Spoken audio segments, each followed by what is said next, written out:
నమస్తే welcome to ప్రజాప్రతినిధి news. Medak జిల్లా వెల్దుర్తి మండల కేంద్రం సేరిల్లా గ్రామాలలో బీఆర్ఎస్ ఎన్నికల ప్రచారం నిర్వహించారు. సార్వత్రిక ఎన్నికల సందర్భంగా బీఆర్ఎస్ మెదక్ ఎంపీ అభ్యర్థి వెంకట్రామరెడ్డికి మద్దతుగా ఉపాధి హామీ పనులు నిర్వహిస్తున్న కూలీల వద్దకు వెళ్లి కేసీఆర్ హయాంలో జరిగిన అభివృద్ధి సంక్షేమ కార్యక్రమాల వివరాలు ప్రజలకు తెలియజేశారు. కాంగ్రెస్ ప్రభుత్వం ప్రజలకు ఇచ్చిన హామీలు నెరవేర్చడంలో పూర్తిగా విఫలమైందని వారికి సూచించారు. బీఆర్ఎస్ మెదక్ ఎంపీ అభ్యర్థి మాజీ కలెక్టర్ వెంకట్రామరెడ్డిని అత్యధిక మెజారిటీతో గెలిపించాలని విజ్ఞప్తి చేశారు. అనంతరం ఉపాధి హామీ కూలీలకు మజ్జిగ పంపిణీ చేశారు. ఈ కార్యక్రమంలో ఎంపీటీసీ వెన్నవరం మోహన్ రెడ్డి, వెన్నవరం శ్రీనివాస్ రెడ్డి, గ్యాస్ వెన్నవరం శ్రీనివాసరెడ్డి, మాజీ ఎంపీటీసీ జగ్ అశోక్ గౌడ్, జిల్లా మహిళా మండల అధ్యక్షురాలు ముత్తాబాయ్, వెల్దుర్తి టౌన్ అధ్యక్షుడు కొత్త గంగాధర్, మాజీ ఎంపీటీసీ చెన్నై కిష్టయ్య, రైతు సమన్వయ సమితి కోఆర్డినేటర్ తోట నరసింహులు, టీఆర్ఎస్ పార్టీ సీనియర్ నాయకుడు మహిపాల్ రెడ్డి, శ్రావణ్ తదితరులు పాల్గొన్నారు.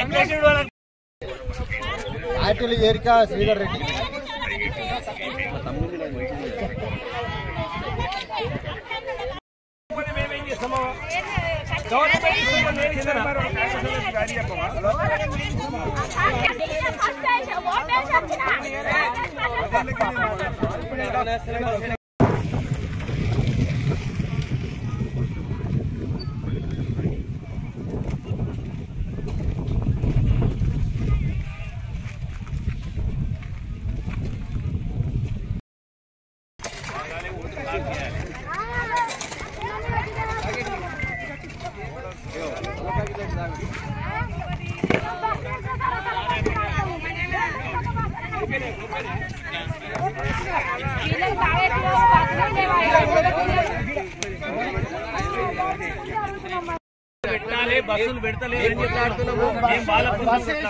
ఫ్రీ బస్ అని పెట్టి రోజు బస్సులు అయితే ఊర్లో కొడతాం అనుకుని మనమే వేసుకుంటాం.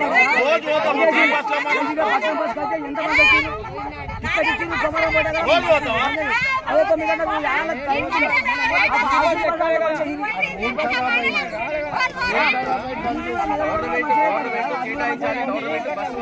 కాంగ్రెస్ ప్రభుత్వం పంపాలి. టీఆర్ఎస్ వాళ్ళు ఆడితేనే రాత్రికి రైతు బంధు పడ్డాయి, లేకపోతే రైతు బంధు పడ్డాయి. ఇప్పుడు రాత్రి పడ్డాయి అంటే టీఆర్ఎస్ మొదలైతే కోత కోసినాక రైతు బంధు పడ్డాయి. బస్సులు పెట్టాలి, మాట్లాడినాం. నర్సాపూర్ డిపో కంటిన్యూగా హైదరాబాద్ చేపిస్తారన్నది పార్లమెంట్ ఎలక్షన్ అయిపోయినాక ఇప్పుడు మొత్తం అభిమానం అయిపోయింది. మొత్తం ఎట్లా మళ్ళా అదే అంటున్నా, బస్సు ఫ్రీ అని ఆటోలకు మరి వాళ్ళతో నీ ఫ్రీ బస్ అన్ను మా బస్ యాడ్ ఉందని వాళ్ళని అడగాలి. కానీ మేము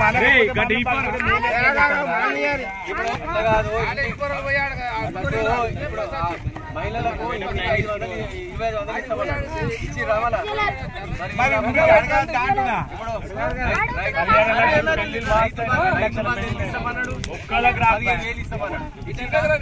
మరి ఏం లాభం? గవర్నమెంట్ వచ్చిన తర్వాతనే రైతు కళ్యాణ లక్ష్మి ఎన్ని పథకాలు కళ్యాణ లక్ష్మి ఆడపిల్లలకు పెళ్లి అయితే వెంటనే ఇచ్చిరా? ఇప్పుడు గవర్నమెంట్ వచ్చిన తర్వాత ఈరోజు పార్లమెంట్ ఎన్నికల్లో భాగంగా వెల్దుర్తి దేవతల చెరువు పక్కన జరుగుతున్న ఉపాధి హామీ పనుల దగ్గర స్వయంగా కూలీలను కలిసి ప్రస్తుతం ఉన్న కాంగ్రెస్ ప్రభుత్వం ప్రజలను ఏ విధంగా మోసం చేసిందో వాళ్లకు వివరిస్తూ మరొక్కసారి మోసపోవద్దు, కేసీఆర్ ఉన్నప్పుడే బాగుండే అనే విధంగా కూడా ప్రజలు ఆలోచిస్తున్నారు. ఈ ఎన్నికల్లో తప్పకుండా కారు గుర్తుకు ఓటు వేసి వెంకట్రామరెడ్డి గారిని గెలిపిస్తామని ముక్తకంఠంతో ప్రజలు వాళ్ళ అభిప్రాయాన్ని వ్యక్తం చేస్తున్నారు.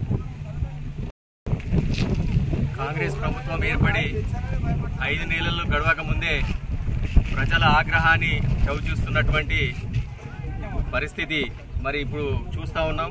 ఏదైతే ఎన్ఆర్జీఎస్ కూలీ పనుల దగ్గరికి వచ్చి చూస్తే ఇక్కడ ప్రభుత్వం పైన పూర్తి వ్యతిరేకతతో ప్రజలు ఉన్నారని చెప్పి స్పష్టమైంది.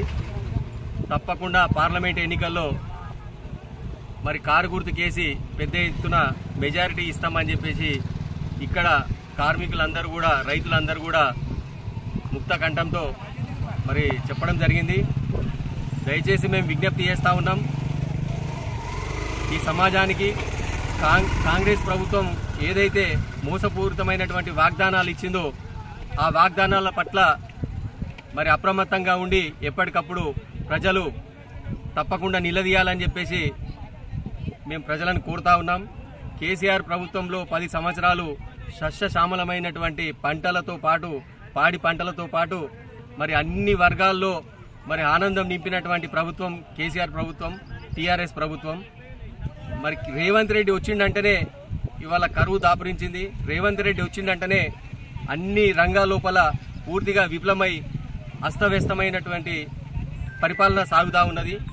ప్రజలందరూ కూడా గమనిస్తూ ఉన్నారు. మేము ఒక చిన్న తప్పు చేసి ఈరోజు మంచి ప్రభుత్వాన్ని దూరం చేసుకున్నామని చెప్పేసి తప్పకుండా ఈ ఎన్నికల్లో వెంకటరామరెడ్డి గారిని అత్యధిక మెజార్టీతో గెలిపిస్తామని చెప్పేసి వాళ్ళు ముక్త కంఠంతో మరి ఇప్పుడు చెప్పడం జరిగింది. వారికి ధన్యవాదాలు తెలుపుతున్నాం. తప్పకుండా వాళ్ళు కూడా ఇతరులతో మాట్లాడి వాళ్ళ ఓట్లు కూడా తప్పకుండా టీఆర్ఎస్ ప్రభుత్వానికి టీఆర్ఎస్ కు ఓటు వేసి గెలిపిస్తామని చెప్పేసి వాళ్ళు హామీ ఇవ్వడం జరిగింది.